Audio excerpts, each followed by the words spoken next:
It's too late. Now it's time to hit the hay. Good night. अगर आपसे कोई ऐसे बात करे तो आपको समझ में आएगा कि सोने जाने की बात हो रही है। बिल्कुल आएगा, क्योंकि आपको पता है कि हिट द हे एक इडियम है जिसका मीनिंग होता है टू गो टू स्लीप या फिर टू गो टू बेड।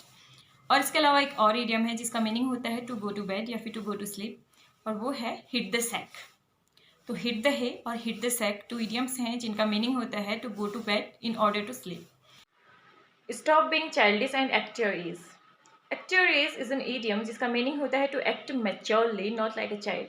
जब हमें किसी से बोलना होता है कि बचपने वाली हरकतें छोड़ो और अपनी उम्र के अनुसार काम करो, तो हम बोल सकते हैं act your age. Act your as. आपने कई बार लोगों को कहते हुए सुना होगा, अब क्या हुआ, मुंह में दही जमा लिया है क्या? तो मुंह में दही जमाना यानी कि कुछ नहीं बोलना, चुप होना। तो जब हमें किसी को ऐसा बोलना होता है कि अब क्या हुआ, मुंह में दही जमा लिया है, तो इसके लिए हम इंग्लिश में सेंटेंस यूज़ करते हैं has the cat got your tongue. Has the cat got your tongue, ये एक ईडियम है जिसे हम तब बोलते हैं जब हमें किसी को बोलना होता है कि अब क्यों नहीं बोल रही हो, क्या मुंह में दही जमा लिया है? तो इसके लिए हम बोलते हैं has the cat got your टंग।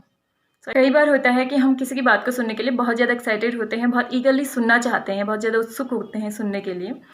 तो इसके लिए जो ईडियम है वो है ऑल ईयर्स, यानी कि ईगर टू लिसन। तो नेक्स्ट टाइम जब भी आपको बोलना हो कि बताओ मुझे क्या बात है, मैं सुनने के लिए बहुत ज़्यादा उत्सुक हूँ, तो आप बोल सकते हो tell me what's the matter, I am all ears. Tell me what's the matter, I am all ears. आपके पास कोई ऐसी चीज़ है जो कि बहुत ज़्यादा महंगी है, लेकिन आपके लिए उसका कोई यूज़ नहीं है, आपके लिए वो किसी काम की नहीं है, तो ऐसी चीज़ को हम बोलते हैं वाइट एलिफेंट। जी हाँ, वाइट एलिफेंट एक इडियम है जिसका मीनिंग होता है ऐसी वस्तु या फिर ऐसी कोई चीज़ जो कि बहुत ज़्यादा महंगी होती है लेकिन हमारे लिए उसका कोई यूज़ नहीं होता। तो इंग्लिश मीनिंग की बात करें तो इसका इंग्लिश मीनिंग होगा no longer needed but cost a lot of money. No longer needed but cost a lot of money. तो ऐसी कोई भी चीज़ जो कि बहुत ज़्यादा महंगी है लेकिन आपके लिए उसका कोई यूज़ नहीं है, उसे बोलेंगे हम वाइट एलिफेंट। आपने कभी कोई ऐसी पार्टी अटेंड की है जहाँ पे आपको बुलाया ना गया हो? तो इस सिचुएशन के लिए जो ईडियम होती है वो होती है crash the party. Crash the party एक ईडियम है जिसका मीनिंग होता है to attend a party without being invited. To attend a party without being invited, यानी कि बिना निमंत्रण के किसी पार्टी में जाना। ये बहुत आसान है, इसे आप बोल सकते हो इट इज़ वेरी इजी, लेकिन इसे कई और तरीकों से भी बोला जा सकता है। Here we can discuss 3 ways. Number 1 a piece of cake, number 2 a cakewalk, number 3 a child's play. तो अगर आपको बोलना हो कि ये मेरे लिए बहुत आसान है तो आप बोल सकते हो this is just a piece of cake for me, या फिर this is a cakewalk for me, या फिर it is child's play.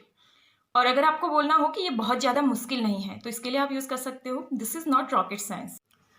A big cheese, एक बड़ा पनीर, no. A big cheese is an idiom जिसका मीनिंग होता है a person who has a lot of power and influence, यानी कि जिसे हम बोलते हैं वो बहुत पहुंचा हुआ व्यक्ति, प्रभावशाली व्यक्ति। तो उसके लिए हम यूज़ कर सकते हैं अ बिग चीज़, वो तो बहुत पहुंचा हुआ है, तो इसके लिए हम बोल सकते हैं ही इज़ अ बिग चीज़। अपनी डेली कन्वर्सेशन में हम ये वर्ड कई बार यूज़ करते हैं कि वो तो छुपा रुस्तम निकला। छुपा रुस्तम, डू यू नो कि इसकी इंग्लिश क्या होती है? छुपा रुस्तम को इंग्लिश में कहते हैं अ डार्क हॉर्स। अ डार्क हॉर्स। तो अगर आपको बोलना हो कि तुम तो छुपे रुस्तम हो तो आप बोल सकते हो you are a dark horse. You are a dark horse. Heart of gold, सोने का दिल, नहीं। हार्ट ऑफ गोल्ड एक ईडियम है जिसका मीनिंग होता है अ रियली गुड पर्सन। जब भी आपको किसी को बोलना हो कि आप बहुत अच्छे हैं, आपका दिल बहुत बड़ा है, तो आप बोल सकते हो कि you have a heart of gold. No matter how difficult the situation is, she always take the bull by the horns. No matter how difficult the situation is, she always take the bull by the horns.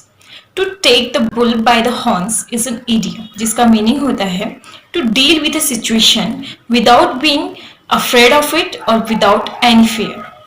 तो किसी भी situation का, किसी भी कठिन परिस्थिति का डट कर सामना करने के लिए हम इडियम यूज कर सकते हैं to take the bull by the horns. To take the bull by the horns.